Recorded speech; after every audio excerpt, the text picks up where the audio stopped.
Hello, class. Today's lecture, talk, or review is over hospital personnel. And these are things, are people that you probably already are familiar with, but we'll talk about our relationship with them and what their job is in the hospital. The overlying factor is true, like this slide says, everyone's role is important. You cannot run a healthcare system without every single person that's part of that system. We will review most of those, but will not review all of those. So this is just a statement. I'll actually read it. A hospital that is attempting to provide exceptional service may have individuals with many diverse and highly technical skills. Well, that is true. We are one of many. Equally obvious is that these individuals must work together if goals of the healthcare facility are to heal the sick and to provide measures for preventive treatment. The reasons mentioned are why the team approach to healthcare warrants special attention. The bottom overlying theme of this is that everybody works together as a team to make the healthcare organization work, but most importantly, to deliver quality care for the patients and preventive medicine. So if we look at the radiology department, the kind of the who's chart of radiology, and sometimes this varies from one facility to the other. It's according if the hospital is a large hospital, it's if a university hospital, if it's a private hospital, or if it's a small clinic. But see, these are some of the roles that you're going to see in the radiology department.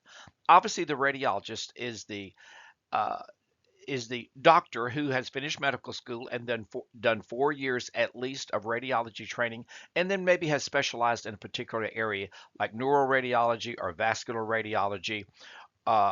So there are special areas.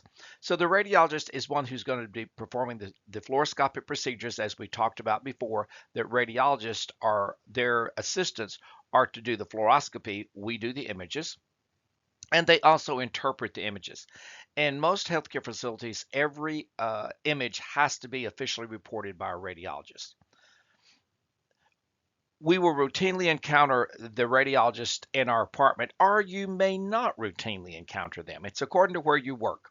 But if you work in a facility that has fluoroscopy, you will encounter the radiologist.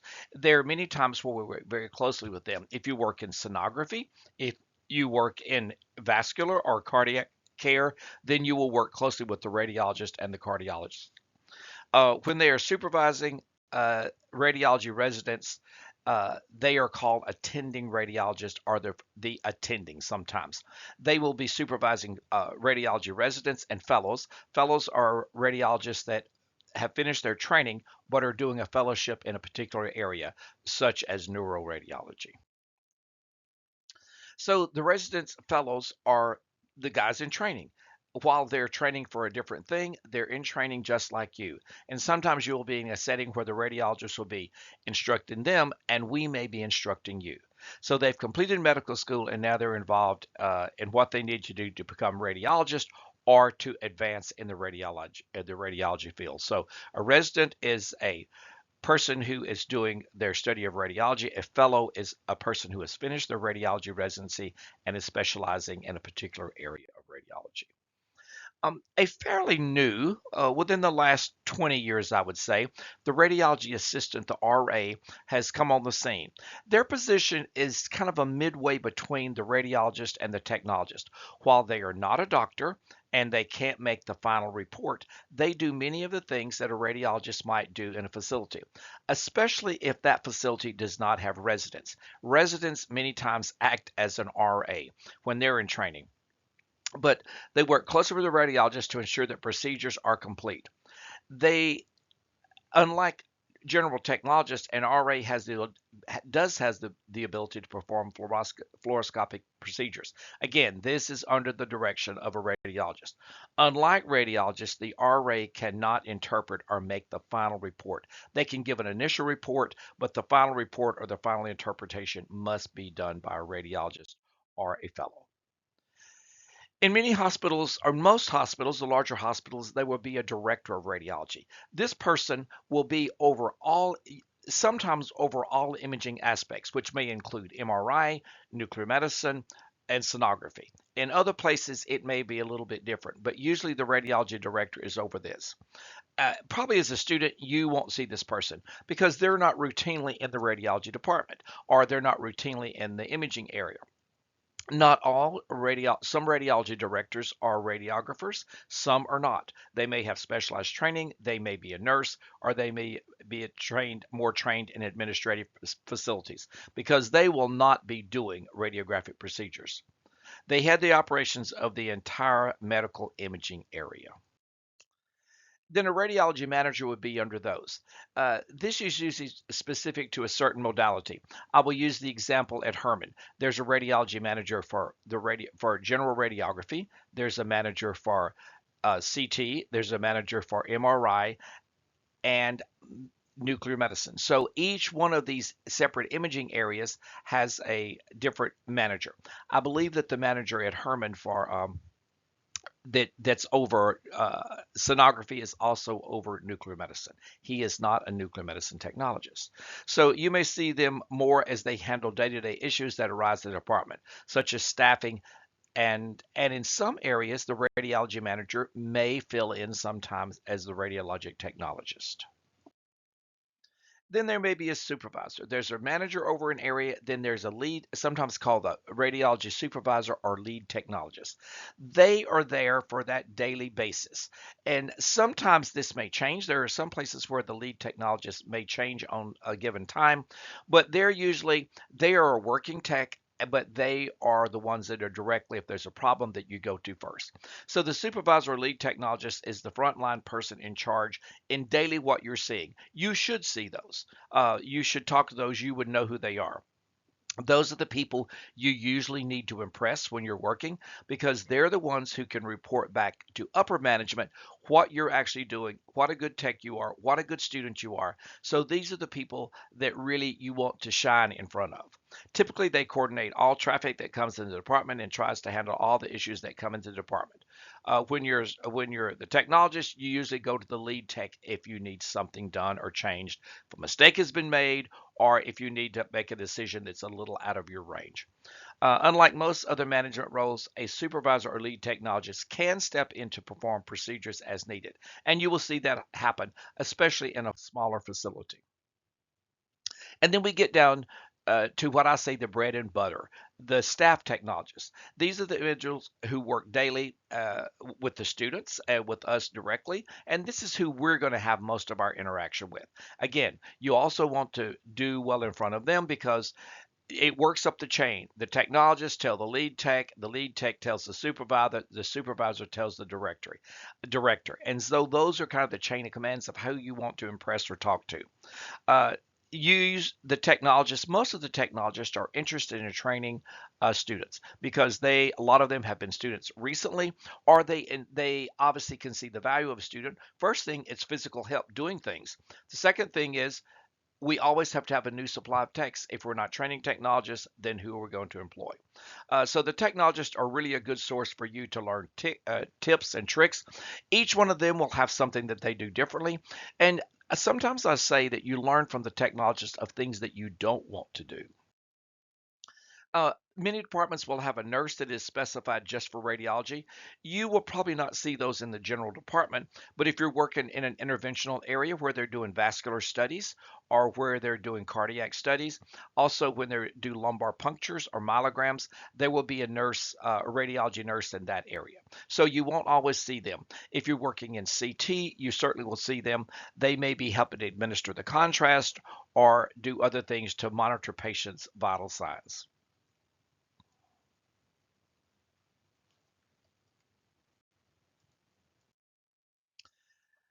A radiation physicist, probably you will not see this person very often. They have degrees in physics and they may be particularly trained in radiation physics. They may do the calibration of our equipment, testing of equipment. If you put in a new piece of equipment, they are called in to certify that everything is working in order. They also may be called on to monitor the dose levels to a patient. If for some reason There has been an x-ray on a pregnant patient that was in the early stages and they didn't know they were pregnant, then the radiation physicist may be called in to look at the reading from the machines. With our digital machines, it will record the KVP that we used and the MAS that we used, and it can make a calculation of the radiation dose. And then with the radiation physicist and with the radiologist and with that person's personal physician, they might make a decision on what they want to do about the pregnancy or how they want to proceed. Um, they also may be in charge of monitoring dose levels for technologists. They may not be. Sometimes they serve as the radiation safety officer for a hospital, and they're the ones that are in charge of collecting the hospital staff radiation badges and counseling with them if there's any kind of problem. The PACS analyst or administrator. PACS, I think we talked about last week, is the picture archival and communication system. They are people who are over that whole system that where we store the images. Uh, they ensure that things are working correctly, that the radiologists have access to the images, and a whole anything that's to do with the storage and retrieval of these images and how the radiologist can use them. It doesn't seem like a big job. It is a job that is very, I would say, taxing, and it's not a job I would want because you mostly have to listen to everybody's complaints when something is not working well. When everything is working well, you don't hear from people. As with any electronic component, there can be errors that present themselves all the time. PACS personnel help to ensure that these errors are fixed and are a big help when PACS goes down. Sometimes the errors can be uh, putting the wrong name on the patient or putting the wrong labels on a patient and it gets to the radiologist and it may be reviewed by the PACS administrator and they're the ones that may have to fix it at that level once it has left our department. We want to try to correct any mistake before it leaves our department. And so those are just basically in the radiology area who we might get in contact with. But obviously, there's a whole gamut of other people that work in the hospital. Physicians and surgeons, well, you know who they're. Doctors are the ones who see the patients on a routine basis. The surgeons are one who perform operations. Not every doctor is a surgeon, but every surgeon is a doctor. You will sometimes interact with doctors, especially when you're doing portables, when you're on the floor doing portables, or when you're in the emergency room. There are emergency personnel there that are emergency room physicians. There are orthopedic doctors in the emergency room. They may be pulmonologists. So a major trauma center like Hermann, to be a level one trauma center, it must have certain number and certain specialists on the site at all times to be a level one trauma center, which Hermann and Ben Taub are. Uh, Surgeons you will work with when you're up in the surgical suite performing x-rays there and working with the technologist using the CR. Physicians assistants and nurse practitioners are something like the radiology assistant would be to radiology, but these are just for different parts of medicine. A physician's assistant is a particular training that you're not a nurse to start with. I believe you have to have a bachelor's degree to do that and then go to a program that is called a physician's assistant. You come out with a general study in physician's assisting, but you may specialize in a particular area from orthopedics to pulmonary to dermatology. So there's all of those. A nurse practitioner works much like a physician's assistant, but they were a nurse to start with, and then they have additional training. And sometimes these may staff clinics or they may staff areas where there's a shortage of physicians. There are certain things that they can do. Most of them work under the direction of a physician. So they're mid-level providers that we may see in the hospital. Probably most of you, if you've gone to a doctor or had a specific thing, especially if you're doing it in the medical center where there's personnel being trained. Every time I see my doctor, they're not every time for my orthopedic doctor, I am as likely to see the physician's assistant that's worked with him for years as I am the orthopedic doctor. Typically, we will see them in the ER, and also they may visit us post-op, and this is what you see really often, that they do the follow-up for the physician on the first visit to check everything. They may do discharge procedures for a doctor when he's letting the patient go to the hospital to educate them and to let them know what their follow-up care should be. Really teaching, counseling, and just answering any of their questions. The nurse, we all know what nurses are. And it's been the joke for years that nurses were our enemies. That is not true. But nursing for a long time did hold themselves above every other allied health profession. I don't know that that's so much true, but when I was in x-ray school, the nurses thought that x-ray was a low position, and yet I had as much training in some areas as they did and had a bachelor's degree. I won't throw shade on nurses because I have many nurse friends and they are an important part of the hospital. Um, they are truly the frontline people, as we say, that a patient sees. They are maybe in charge for daily care or over a person who's in charge for daily care. There are certain duties that a nurse has, and uh, that is the single biggest allied health group in the United States. Biomedical engineers are the guys that work on our equipment, as you can see these guys doing here. They have special training. There are degrees in biomedical engineering, and then they may specialize in a particular area. There are biomedical engineers who work for a particular company that would work exclusively for GE or for Siemens or for Picker or for any of a particular medical device. And those are just x-ray equipment. They would be ones that work on all types of medical devices. They ensure our equipment is safe and operating correctly. Safe is being a key term here. When our machines go down, these are the people we call. Anytime a machine is down, it is lost revenue for the hospital. Patient care techs and assistants. These guys are heroes to me. They work very hard. They also, an MA, a medical assistant, might do some of these jobs also. So I guess you could put patient care assistant or tech or an MA. The patient care techs are important as they aid in helping nurses take care of patients on the floor. In fact, I would say that they do the dirty work on the floor. They're vital to the patient's well-being and do things like vital signs, assist the patient with other personal needs, many times body functions. And when you're in the hospital and you need a body function, you need somebody to come quickly. They can also help us possibly move patients and find the nurse for us or just answer general questions about what's going in the room. Again, we'd see them in the hospital. We would see the MAs more in the doctor's offices. They may be the ones also taking your vital signs in the initial introduction if you go to a doctor's office or to the hospital. Pharmacists and pharmacy techs, obviously, they're the people who are in charge of the pharmaceuticals. The pharmacist has a degree and then a degree in pharmacy that is another 4 years. Or pharmacy tech if they're a registered pharmacy tech, they would have a 2-year degree from here at HCC or many other places. And there are other ways that they can become a pharmacy tech uh, with limited license on certain things they can do. Typically, we won't see these people because they're in the pharmacy, but they are the people that are aiding us sometimes if we have to get a particular type of contrast or if we need to call to the pharmacy, but we would not routinely see them.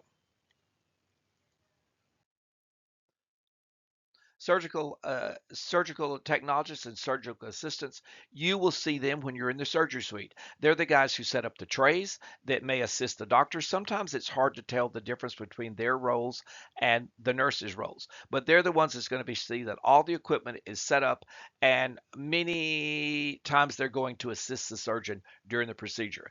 They may be the person that places the sterile cover, the drapes on our C arms before we can use it during surgery. They will assist us many times in our duties. And probably we won't see the occupational therapist very much in the hospital because this is usually post care after a patient has been discharged from the hospital. But their job is to help train a patient or a released patient on their own duties at home. It could be from washing dishes to another way of performing their personal and household duties. Many times these work with stroke victims or brain injury victims or people that have had surgery, and they have to learn a new way to do the same thing. I will use my own father for an example. After he had a stroke, the occupational therapist came to our house and said, well, put the dishes on a lower shelf. There's no reason to have them high. You don't use those. Use things get rid of things that aren't very useful to you and put the things handy that are. These seems like silly things, but when you put them into practice, it changes the daily life of the patients. So occupational therapists often work with patients who are regaining daily skills, living skills after artificial limbs and also after strokes or a brain injury. They also provide instructions in activities of daily living and use of assistive devices. The medical lab technologist, there's going to be the phlebotomist that usually draws the blood or takes the blood, and then the medical lab is going to look at all these bodily fluids. It could be blood, it could be urine, it could be CSF. So medical laboratory science functions within the clinical laboratory to provide diagnostic and therapeutic information to primary caregivers. Probably you will not see them either. There may be sometimes that if they're doing a biopsy in the CT department or in the uh, lumbar puncture or myelogram, they may be there to get some body fluids and may even look at them under the microscope while they're there. Uh, Probably almost everyone who comes to the hospital sees radiology and sees medical lab, because almost all of us give some sample of blood, some sample of urine, or some sample of something to be tested, and almost everybody has some type of imaging procedure. This profession, if you're a full medical technologist, it's a 4-year degree. You can be a medical lab assistant, or and that is a shorter term, but there is specific training in these. You will see these guys in Houston, especially because the firemen, most of the firemen are EMTs. I think in Houston it is required that a fireman is an EMT. So an EMT is emergency medical technician, and we also have paramedics. These are often the first person you see that in an accident, because they're going to be on the ambulance or the fire truck. In different places, the fire department does not handle the EMT paramedic service. In Houston, they do. Uh, they must have competence in the areas of pre-hospital care and patient transportation. They are the ones that are on the scene that are getting the patient when the pre-hospital care, and that's always the scary part. That's when you don't have any of the help there. You are the initial person on the scene. They have to make an assessment. They have to decide how the patient is going to be transmitted. Sometimes they may call in the life flight or the helicopter to come, or what they're going to be transmitted. Who has priority? They have to do a little triage on who's the most critical patient and what to do with them. And then, especially in patient transportation, how they're loaded onto a stretcher or a backboard to keep them immobilized if they have fractures or possible fractures. They're the person who has to deal with the patient and the family at the very on the scene, because you go to a house, you go to a car wreck, there's going to be other people there. So they have to have some skills and also how to handle a crisis situation. Providing medical care under direct, they provide a medical care under direct emergency physicians directions, and they maintain an emergency vehicles. They maintain their emergency vehicles and all the biomedical equipment. It's their job to be sure that everything is in working order and that they have the supplies they needed. Um, EMTs are trained to administer life support and definitive therapy via radio communication with physicians. The paramedic is a more extensive degree. You usually the paramedic is an EMT first, and then they go for advanced training, and most of the time that's a 2-year degree. A social worker, well, they do a plethora of things. They're the people who may work out our things that we need that are not medical, from transportation to paying a bill to getting food, many of those things. So I'll just read what it says. A social worker is trained professional who works with all types of vulnerable people in groups and communities to help them learn to live better lives, whatever assistance they need. Social workers tend to work with populations suffering due to poverty, discrimination, or other social justices.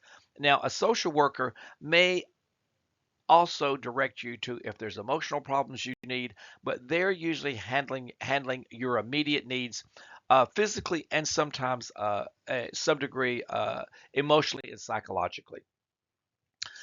The speech pathologist, we will work with them if you're working in a hospital who does modified barium swallows. The speech pathologist or the SLP, the speech language pathologist, we'll work with them on patients on their swallowing and look at their swallowing mechanism, not really speaking, but how they swallow, and to be sure that they're not doing aspiration. So we work very close with them in the pediatric department and also in the fluoroscopy department. So speech pathology is a field of expertise in the evaluation, diagnosis, and treatment of various speech impediments. In our case, in radiology, they're not working with speech impediments, they're working with the swallowing mechanism. So these are speech pathologists that have been specifically trained. They do a broad range of physical and social communication barriers. So in some areas they work just with pediatrics to develop language skills. In our case, they're going to be working more with swallowing studies. We also may see vendors, that's the people that sell things, or reps that represent a particular company. They used to be more prevalent than they are. There's been some restrictions on reps because they're pushing a particular product or a particular brand. So there are some limitations on what they used to be. You used to see them in the department and they would bring treats or lunch for people, and that might influence you to buy their product. Now then, we see them most often in surgery. When a piece of equipment has been purchased, they may do the extensive training on that or the follow-up, and some of them have to be there during the surgery to direct how some of the equipment is used, especially if it's a new piece of equipment. So probably you would not see them unless you're in the surgical department or maybe some ICU department, intensive care unit. A child life specialist is someone who has been specifically trained, there's degrees in this, to work with children and with their families to make the medical area less frightening and to make it more accommodating to pediatrics. Certain things that a pediatric patient would need that you might not see in a general area. So they is a healthcare provider who works with children during medical challenges or hospitalization. They try to make their life remain not normal, but as normal as possible, and to give it some type of routine. They work as much with the parent as they do with the child. They may work with the child to ask them questions. Many times in physical abuse cases, the child life specialist is going to be there to help discern maybe what the abuse has been by doing role playing education and letting the child feel it comfortable and maybe express what it is that they need to say verbally or physically. Sometimes, as this picture shows, they will let the child play with an animal and say, this is what we're going to do. Do a simulation of what we're going to do at the hospital. It doesn't hurt. The doctor's just going to listen to your heart, and they let them do some of those things. So they have particular training in this area. The environmental services uh, uh, person. This has been commonly called the housekeeping or janitorial services. The term we use now is environmental services because they have many, many duties. I cannot stress how important this person is to our medical staff. Some people want to ignore these people and put them on a lower shelf. That would be very bad decision in my opinion. They are vital to running the hospital, and I hope that they get their due. I'm always fighting for them to be recognized for what they do. So their jobs may in employ infection control. They use specific protocols and hospital grade disinfectants to prevent the spread of diseases. They have to know the different chemicals, what chemicals are safe to use here, what chemicals are used to safe to use there, or which chemical is the most effective to prevent to kill a particular bacteria or organism. They have to dispose of hazardous waste in the trauma center when that patient comes in and there's blood everywhere, or if we do exams and have bodily fluids in the department, then they're properly disposed of those with the biohazards, and there's a special place that they have to do those. Now we are responsible for putting them in the particular container, and we should always diligently put hazardous material in hazard containers. We should put sharps, and any kind of needles or sharps should go into the sharps container, but they're responsible for clearing these and doing things with those. They have to meet regulatory compliances because the hospital has to be sure that it meets all the health codes that are by the Joint Commission and the CMS. The CMS is another organization that accredits hospitals. They also have disinfection of a medical equipment. If you see after surgery, after some procedure, they are going to come in and be sure that everything is cleaned and sterilized in a particular way. You also will work closely with them in the emergency room area. a vital person to the hospital. That this or that is not my job. Oh my gosh, never say those words. Everybody has a role in the hospital. We all have a vital role in the hospital.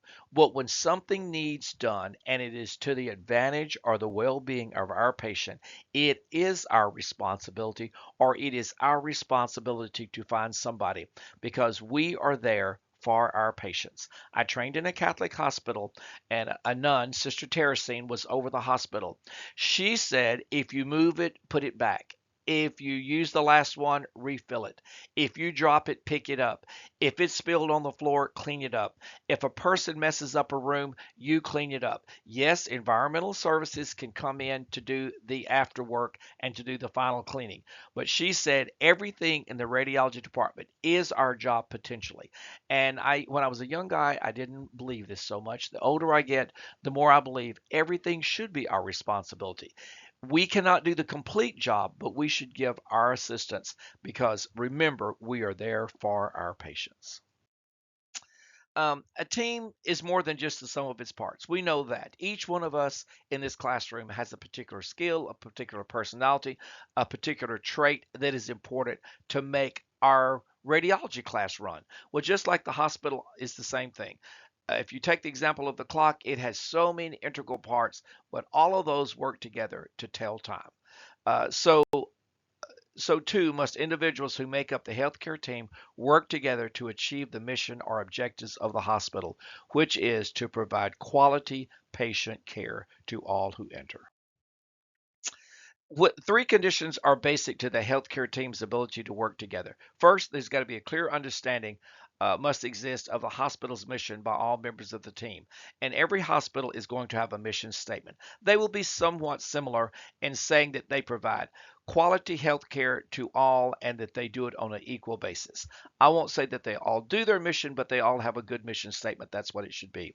Second, a defined purpose must exist for each technical or professional role as it relates to the mission. So each person or each department has a role that they play in the furthering of this mission. The third, the care provided by the team needs to be of the highest possible quality. When these three conditions exist, the team's success is ensured.